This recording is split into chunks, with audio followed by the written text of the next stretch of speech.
La luna deslumbrante asoma entre los árboles. La oscuridad de la noche lo inunda todo. Y una tenue niebla comienza a aparecer. Adéntrate en el bosque, busca el árbol viejo, siéntate a su lado. Ponte cómodo, cierra los ojos y escucha la historia que traen hasta ti las criaturas de la noche.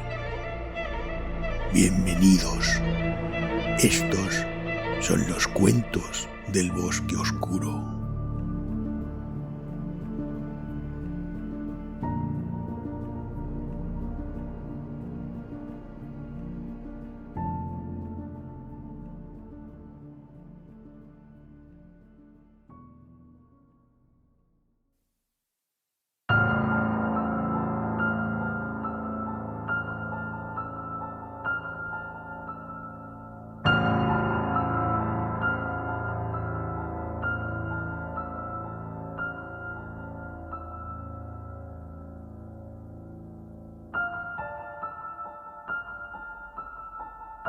Frankenstein o el moderno Prometeo, de Mary Shelley.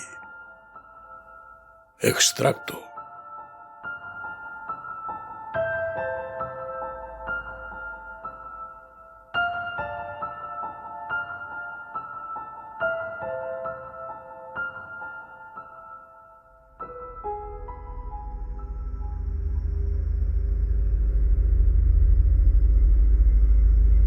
Para estudiar las fuentes de la vida, debemos recurrir en primer lugar a la muerte.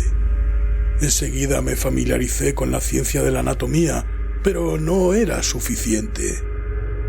Debía también observar la descomposición natural y la corrupción del cuerpo humano. Durante mi educación, mi padre había tomado todo tipo de precauciones para evitar que mi mente se viera impresionada por terrores sobrenaturales. Así que yo no recuerdo haber temblado jamás ante cuentos supersticiosos o haber temido la aparición de un espíritu. La oscuridad no ejercía ninguna influencia en mi imaginación, y un cementerio no era para mí más que un conjunto de cuerpos privados de vida y que, en vez de ser los receptáculos de la belleza y la fuerza, se habían convertido en alimento para los gusanos.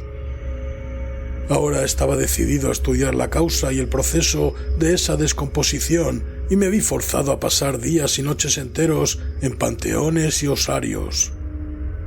Mi atención se centró en todos aquellos detalles que resultan insoportablemente repugnantes a la delicadeza de los sentimientos humanos. Vi cómo las hermosas formas del hombre se degradaban y se pudrían. Y observé detenidamente la corrupción de la muerte triunfando sobre las rosadas mejillas llenas de vida. Vi cómo los gusanos heredaban las maravillas de los ojos y el cerebro. Me detuve examinando y analizando todos los detalles y las causas a partir de los cambios que se producían en el proceso de la vida a la muerte y de la muerte a la vida, hasta que en medio de aquella oscuridad una repentina luz se derramó sobre mí. Era una luz tan brillante y maravillosa y sin embargo tan sencilla que aunque casi me encontraba aturdido ante las inmensas perspectivas que iluminaba, me sorprendió que yo, entre los muchos hombres de ingenio que se habían dedicado a la misma disciplina, y solo yo, descubriera aquel asombroso secreto. Recuerde, no estoy hablando de las imaginaciones de un loco. Lo que afirmo aquí es tan cierto como que el sol brilla en el cielo. Quizá algún milagro podría haberlo conseguido, pero las etapas de mi descubrimiento eran claras y posibles. Después de muchos días y noches de increíble trabajo y cansancio, conseguí descubrir la causa de la generación y de la vida.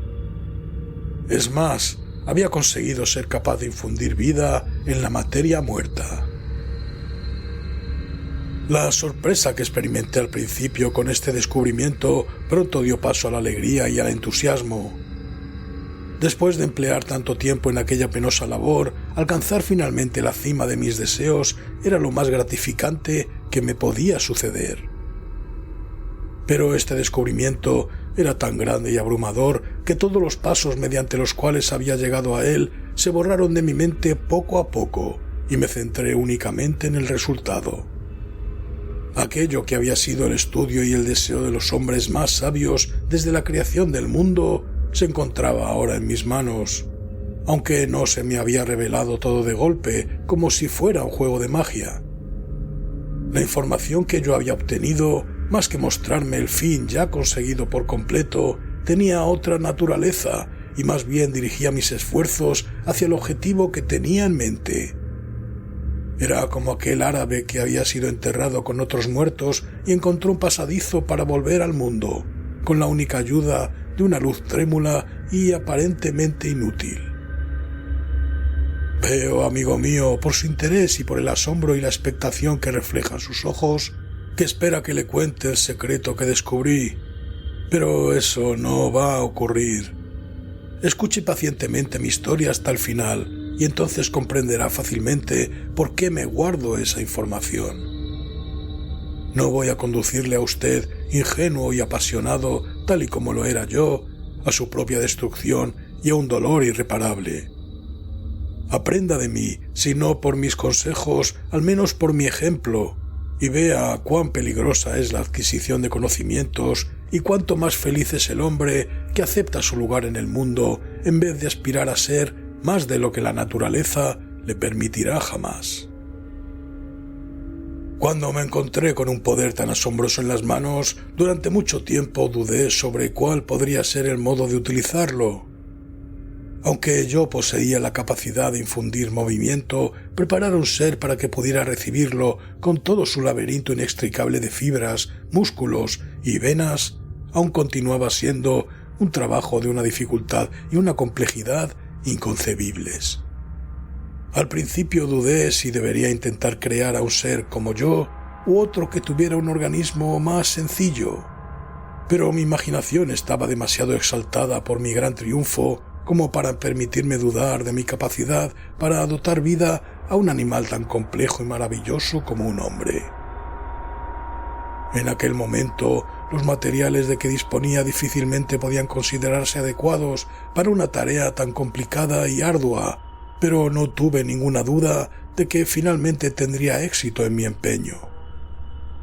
Me preparé para sufrir innumerables reveses. Mis trabajos podrían frustrarse una y otra vez y finalmente mi obra podría ser imperfecta. Sin embargo, cuando consideraba los avances que todos los días se producen en la ciencia y en la mecánica, me animaba y confiaba en que al menos mis experimentos se convertirían en la base de futuros éxitos. Ni siquiera me planteé que la magnitud y la complejidad de mi plan pudieran ser razones para no llevarlo a cabo. Y con esas ideas en mente comencé la creación de un ser humano. Como la pequeñez de los órganos constituía un gran obstáculo para avanzar con rapidez, contrariamente a mi primera intención, decidí construir un ser de una estatura gigantesca, es decir, aproximadamente de 7 u 8 pies de altura y con las medidas correspondientes proporcionadas. Después de haber tomado esta decisión y tras haber empleado varios meses en la recogida y la preparación de los materiales adecuados, comencé. Nadie puede siquiera imaginar la cantidad de sentimientos contradictorios que me embargaron durante ese tiempo. Cuando el éxito me empujaba al entusiasmo, la vida y la muerte me parecían ataduras ideales que yo sería el primero en romper y así derramaría un torrente de luz en nuestro oscuro mundo. Una nueva especie me bendeciría como a su creador y fuente de vida. Y muchos seres felices y maravillosos me deberían sus existencias. Ningún padre podría exigir la gratitud de su hijo tan absolutamente como yo merecería las alabanzas de esos seres. Avanzando en estas ideas, pensé que si podía insuflar vida a la materia muerta, quizá podría, con el correr del tiempo, aunque en aquel momento me parecía imposible, renovar la vida donde la muerte aparentemente había entregado a los cuerpos a la corrupción. Aquellos pensamientos me animaban mientras proseguía con mi tarea y con mi entusiasmo infatigable. Mi rostro había palidecido con el estudio y todo mi cuerpo parecía demacrado por el constante confinamiento. Algunas veces, cuando me encontraba al borde mismo del triunfo, fracasaba, aunque siempre me aferraba a la esperanza que me aseguraba que al día siguiente o incluso una hora después podría conseguirlo. Y la esperanza que me aferraba era un secreto que solo yo poseía. Y la luna observaba mis trabajos a medianoche, mientras con una ansiedad incansable e implacable yo perseguía los secretos de la vida hasta sus más ocultos rincones. ¿Quién podrá concebir los horrores de mi trabajo secreto cuando me veía obligado a andar entre las mohosas tumbas sin consagrar o torturando animales vivos para conseguir insuflar vida al barro inerte? Me tiemblan las manos ahora y siento deseos de llorar al recordarlo. Pero en aquel entonces, un impulso irrefrenable y casi frenético me obligaba a continuar adelante. Era como si hubiera perdido el alma o la sensibilidad para todo excepto para lo que perseguía. En realidad, fue como un estado de trance pasajero que, cuando aquel antinatural estímulo dejó de actuar sobre mí, solo me procuró una renovada y especial sensibilidad tan pronto como regresé a mis viejas costumbres. Recogí huesos de los osarios y profané con mis impúdicas manos los secretos del cuerpo humano. En una sala solitaria, o más bien en un desván, en la parte alta de una casa y separado de los otros pisos por una galería y una escalera, preparé el taller para mi repugnante creación. Mis ojos se salían de sus órbitas y se clavaban en los diminutos detalles de mi trabajo. Los quirófanos y el matadero me proporcionaban la mayor parte de mis materiales y a menudo sentía que a mi naturaleza humana le repugnaba aquella ocupación, pero, aún apremiado por la ansiedad que constantemente me acuciaba, proseguí con el trabajo hasta que prácticamente le di fin. Pasaron los meses de verano y yo seguía enfrascado en cuerpo y alma en mi único objetivo. Fue un verano maravilloso. Los campos pocas veces habían ofrecido unas cosechas tan abundantes y los viñedos rara vez habían dado una vendimia tan exuberante. Pero mis ojos permanecían insensibles a los encantos de la naturaleza y los mismos sentimientos que me forzaron a despreciar lo que ocurría a mi alrededor también me obligaron a olvidar a todos aquellos seres queridos que estaban muy lejos y a quienes no había visto desde hacía tanto tiempo. Yo sabía que mi silencio les inquietaba y recordaba perfectamente las palabras de mi padre. Sé que mientras estés contento contigo mismo, pensarás en nosotros con cariño y sabremos de ti regularmente. Y debes perdonarme si considero cualquier interrupción en tu correspondencia como una prueba de que también estás descuidando el resto de tus obligaciones. Así que sabía perfectamente cuáles serían sus sentimientos, pero no podía apartar mi mente del trabajo, odioso en sí mismo, pero que se había apoderado irresistiblemente de mi imaginación. Era como si deseara apartar de mí todo lo relacionado con mis sentimientos o mis afectos hasta que alcanzara el gran objetivo que había anulado toda mi vida anterior. En aquel momento pensé que mi padre sería injusto si achacara mi silencio a una conducta viciosa o a una falta de consideración por mi parte. Pero ahora estoy convencido de que no se equivocaba en absoluto cuando pensaba que probablemente yo no estaba libre de toda culpa. Un ser humano que desea ser perfecto siempre debe mantener la calma y la mente serena y nunca debe permitir que la pasión o un deseo pasajero enturbie su tranquilidad. No creo que la búsqueda del conocimiento sea una excepción a esta regla. Si el estudio al cual uno se entrega tiene una tendencia a debilitar los afectos y a destruir el gusto que se tiene por esos sencillos placeres en los cuales nada debe interferir, entonces esa disciplina es con toda seguridad perjudicial, es decir, impropia de la mente humana.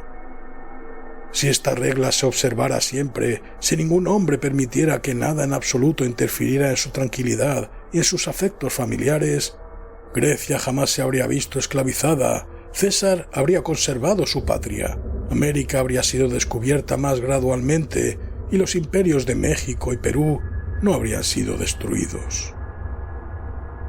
Pero me he descuidado y estoy moralizando en la parte más interesante de mi relato, y sus miradas me recuerdan que debo continuar. Mi padre no me hacía ningún reproche en sus cartas y solo hizo referencia a mi silencio, preguntándome con más insistencia que antes por mis ocupaciones. Pasó el invierno, la primavera y el verano, mientras yo permanecía ocupado en mis trabajos. Pero yo no vi cómo florecían los árboles ni cómo se llenaban de hojas, y estos eran espectáculos que antes siempre me habían proporcionado un enorme deleite. Tan ocupado estaba en mi trabajo. Las hojas de aquel año se marchitaron antes de que mi trabajo se hubiera acercado a su final, y cada día me mostraba claramente que lo estaba consiguiendo, pero mi ansiedad amargaba mi entusiasmo, y más que un artista ocupado en su entretenimiento favorito, parecía un esclavo condenado a la esclavitud encadenada en las minas o a cumplir con cualquier otro trabajo infame. Todas las noches tenía un poco de fiebre y me convertí en una persona nerviosa hasta extremos dolorosos. Era un sufrimiento que lamentaba tanto más cuanto que hasta entonces yo había gozado siempre de una excelente salud y siempre había presumido de estabilidad emocional. Pero yo creía que el aire libre y las diversiones eliminarían pronto aquellos síntomas y me prometí disfrutar de esos entretenimientos cuando finalizara mi creación. Una lluviosa noche de noviembre conseguí por fin terminar mi hombre. Con una ansiedad casi cercana a la angustia, coloqué a mi alrededor la maquinaria para la vida con la que iba a poder insuflar una chispa de existencia en aquella cosa exánime que estaba tendida a mis pies. Era ya la 1 de la madrugada, la lluvia tintineaba tristemente sobre los cristales de la ventana y la vela casi se había consumido cuando al resplandor mortecino de la luz pude ver cómo se abrían los ojos amarillentos y turbios de la criatura. Respiró pesadamente y sus miembros se agitaron en una convulsión. ¿Cómo puedo explicar mi tristeza ante aquel desastre? ¿O cómo describir aquel engendro al que con tantos sufrimientos y dedicación había conseguido dar forma? Sus miembros eran proporcionados y había seleccionado unos rasgos hermosos. ¡Hermosos! ¡Dios mío! Aquella piel amarilla apenas cubría el entramado de músculos y arterias que había debajo. Tenía el pelo negro, largo y grasiento, y sus dientes de una blancura perlada. Pero esos detalles hermosos solo formaban un contraste más tétrico con sus ojos acuosos, que parecían casi del mismo color que las blanquecinas órbitas en las que se hundían con el rostro apergaminado y aquellos labios negros y agrietados. Los diferentes aspectos de la vida no son tan variables como los sentimientos de la naturaleza humana. Yo había trabajado sin descanso durante casi 2 años con el único propósito de infundir vida en un cuerpo inerte, y en ello había empeñado mi tranquilidad y mi salud. Lo había deseado con un fervor que iba mucho más allá de la moderación. Pero ahora que había triunfado, aquellos sueños se desvanecieron y el horror y el asco me embargaron el corazón y me dejaron sin aliento. Incapaz de soportar el aspecto del ser que había creado, salí atropelladamente de la sala y durante largo tiempo estuve yendo de un lado a otro en mi habitación, incapaz de tranquilizar mi mente para poder dormir. Al final, una suerte de lasitud triunfó sobre el tormento que había sufrido y me derrumbé vestido en la cama, tratando de encontrar unos instantes de olvido. Pero fue en vano. En realidad sí dormí, pero me vi acosado con horrorosas pesadillas. Veía a Elizabeth, tan hermosa y joven, caminando por las calles de Ingolstadt. Encantado y sorprendido, yo la abrazaba, pero cuando le daba el primer beso, sus labios palidecían con el color de la muerte, sus rasgos parecían cambiar y pensaba que estaba sosteniendo en brazos el cadáver de mi madre muerta. Una mortaja envolvía su cuerpo y veía cómo los gusanos de la tumba se retorcían en los pliegues del lienzo. Me desperté sobresaltado y horrorizado. Un sudor frío cubría mi mente, los dientes me castañeteaban y tenía convulsiones en los brazos y las piernas. Y entonces, a la pálida y amarillenta luz de la luna, que se abría paso entre los postigos de la ventana, descubrí al engendro, aquel monstruo miserable que yo había creado. Apartó las cortinas de mi cama y sus ojos, si es que pueden llamarse ojos, se clavaron en mí. Abrió la mandíbula y susurró algunos sonidos incomprensibles al tiempo que una mueca arrugó sus mejillas. Puede que dijera algo, pero yo no lo oí. Alargó una mano para detenerme, pero yo conseguí escapar y corrí escaleras abajo. Me refugié en un patio que pertenecía a la casa en la que vivía y allí me quedé durante el resto de la noche, paseando de un lado a otro, sumida en la más profunda inquietud, escuchando atentamente, captando y temiendo cada sonido como si fuera el anuncio de la llegada de aquel demoníaco cadáver al que yo desgraciadamente le había dado la vida.